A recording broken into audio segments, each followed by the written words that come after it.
Alright guys, it is CinemaCon. Disney's panel is happening right now, so let's cover everything that was talked about, that's been revealed, and a little bit more, because there's a lot to go over.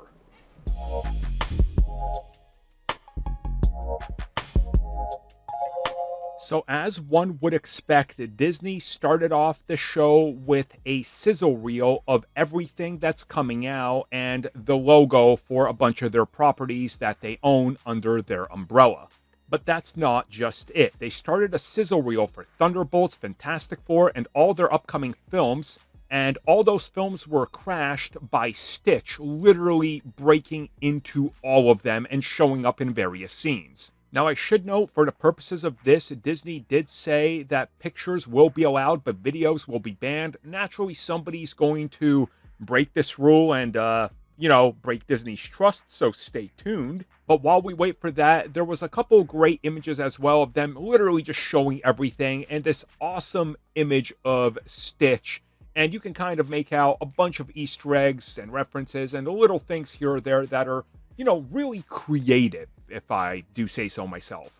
Going all the way back to that iconic Stitch opening and openings that they had before when the original animated film came out. What I should note here also is the fact that these are like their pillars. And obviously we can see Searchlight, 20th Century, Lucasfilm, Marvel, Pixar, Walt Disney Animation, and of course Disney. So they got a lock on this, and again, if you look at that image of everything coming out this year, it's a pretty stacked schedule. It seems like this is the Disney of, 2016 to 2019, if you will. Okay, now back to Stitch.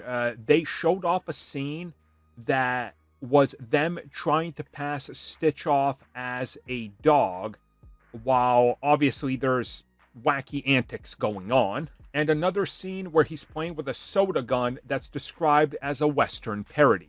After that, we jump into Freakier Friday, of course a sequel to the classic Freaky Friday, the body swap film, if you will, of the same nature. I've talked about this before. I'm not really the biggest fan of this. I'm not sure if I will see this. I might, depending on the reviews, but they definitely spent a little bit of time talking about it here. Not a whole lot to really go over. It seems like that they're definitely going to have a blowout closer to the film because there's other things to talk about that are a little bit more important for them, like Tron Ares. Now, of course, I think a lot of people know that this is the next chapter in the Tron franchise, and of course, it's starring Jared Leto, aka Morbius.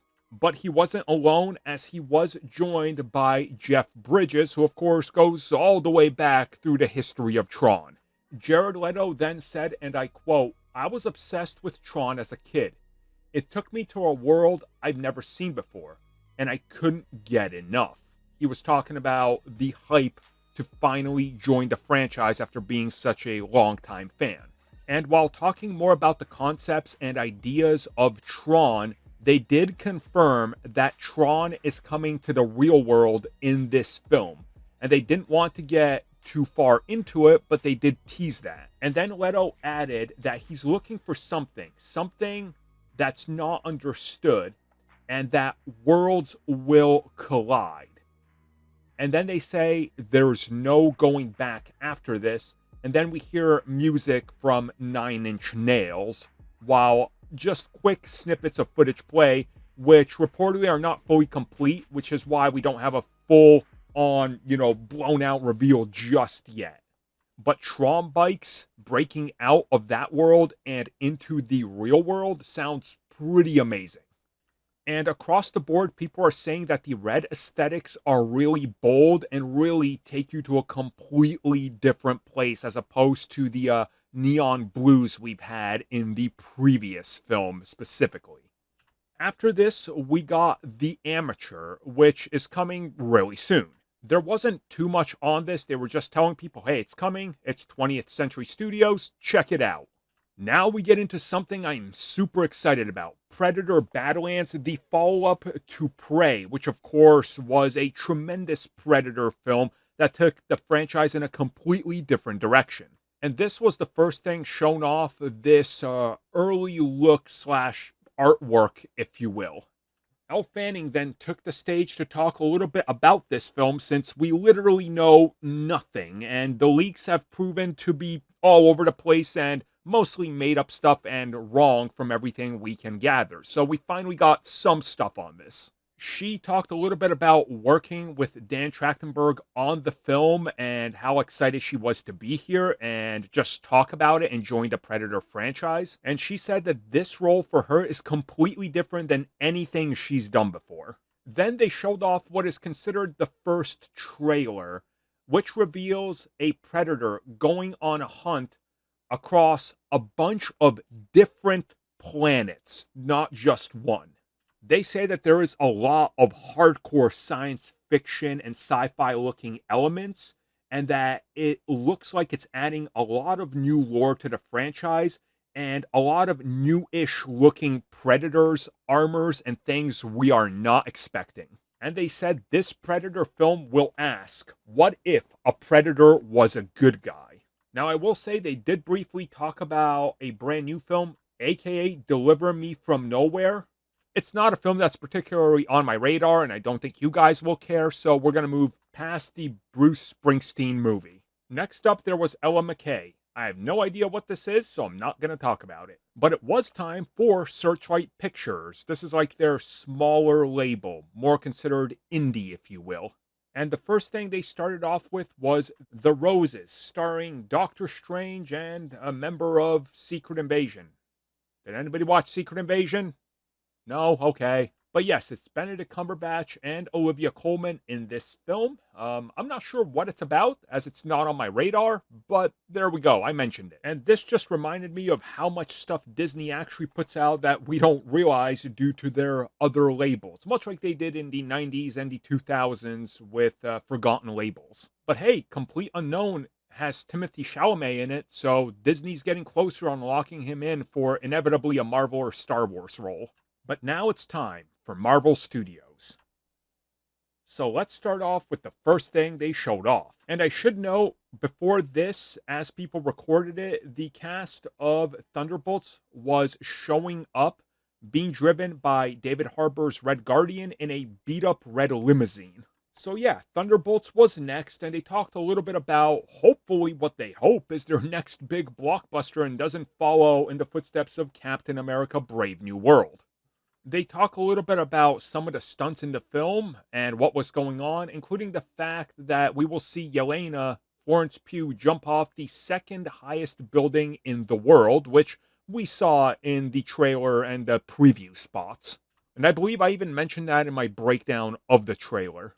Multiple members of the cast were up on stage, from Ghost to John Walker, U.S. Agent, Valentina, of course Yelena. And they were just talking about the experience of working on this film and how the Thunderbolts are different than what we're used to with Marvel heroes and villains. They also said, we're here after picking up a drunk U.S. agent from a casino who's lost 37 grand and he needed to be here to save himself. Can't tell if shoot or gimmick. They did show off footage, including the Thunderbolts fighting a bunch of nondescript bad guys, is the best way to put it, in a lobby space. And it is confirmed they all work for Valentina, and their HQ is Avengers Tower.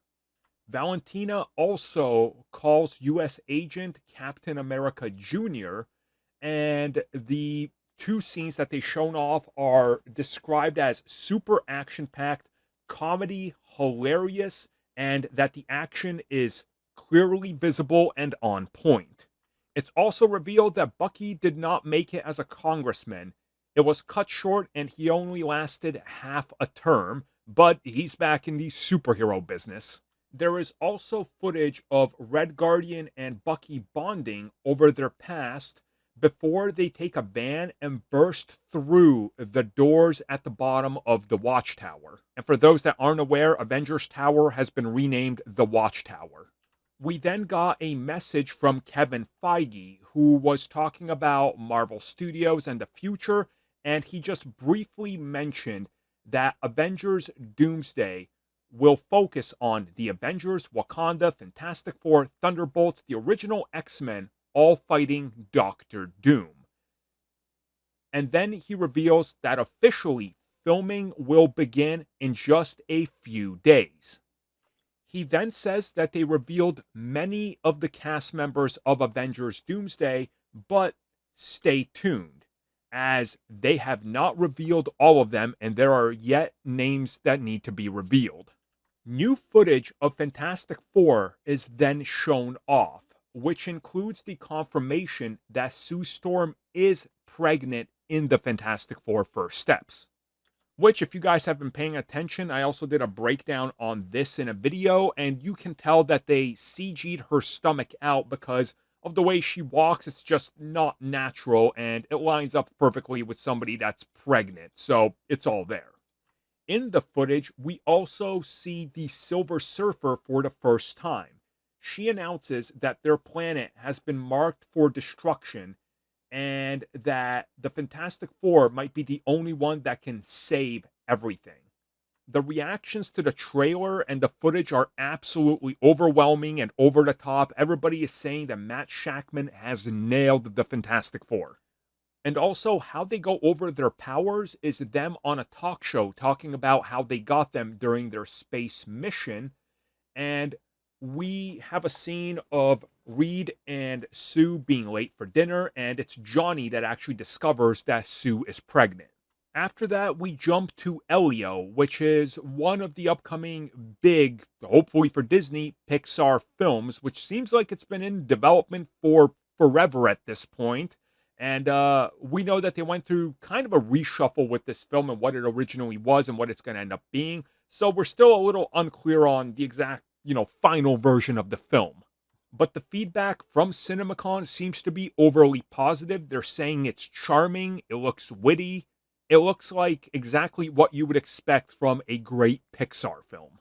It showed him being abducted, it showed a bunch of cool looking aliens, and then they showed off how he's like hyperfixated on aliens and science fiction to close off the footage. Next up, it was Zootopia 2, and as somebody who absolutely loves that first film and have eagerly been awaiting to see what the sequel is about, I'm excited. They talked a lot about the spirit of the first film, carrying that over, but also evolving the story, catching up with the characters, everything you expect, I think. Ki-Hugh Kwan then took to the stage to talk a little bit about his character, that is a character called Gary the Snake, and is a therapy animal. And they just talked in general about some of the new characters that are there without revealing too much info, as the film is due way later this year. And last up is the highly anticipated third entry in the Avatar franchise, Avatar: Fire and Ash. I, for one, cannot believe that I'm not talking about this film 10 years after the last one, because I was just kind of used to that, especially as a big fan of this franchise and its concepts. The first details they revealed is that the Sully family will face off against, once again, human invaders, but this time a newly introduced Ash people of the planet and, of course, this franchise.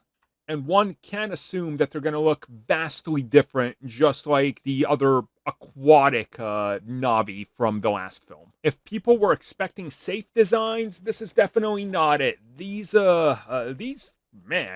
creatures look wild. I will say that, and I'm super excited to see what they got going on here, because it looks like they're going a lot more alien in nature. I'm almost getting like a low version of I don't want to say full Lovecraftian, but I definitely got the vibe of that here. It's also been stated that this will be the biggest Avatar film so far, and by all accounts, this is also going to be the longest, which is quite astonishing. There's even reports coming in that they showed off parts of the film in 120 frames. And if you're not familiar with this, they did this with Hobbit, a higher frame rate. This would be essentially double that, where it looks like real life. It's actually jarring. The footage shown off in detail shows the kids meeting up with the Wind Trader, who travels through the air, and they are attacked by the Ash people who live around volcanoes. And this is going to be, I guess, the primary focus of the film, on top of the invading humans once again. And then they, of course, announced that the film is coming out this December. So, again, in Christmas time. And they're hoping probably for another $2 billion blockbuster like the last one. So, there we go. That is all the important announcements from Disney's CinemaCon panel this year. Thank you for checking out that video, and thank you for your continued support. Feel free to like, share, subscribe, do whatever you will, and if you're so inclined and would like some additional content from us, which includes unfiltered content and bonus discussions, we do offer exclusively in our member section. We hope to see you there. So thank you for watching, and have a good one.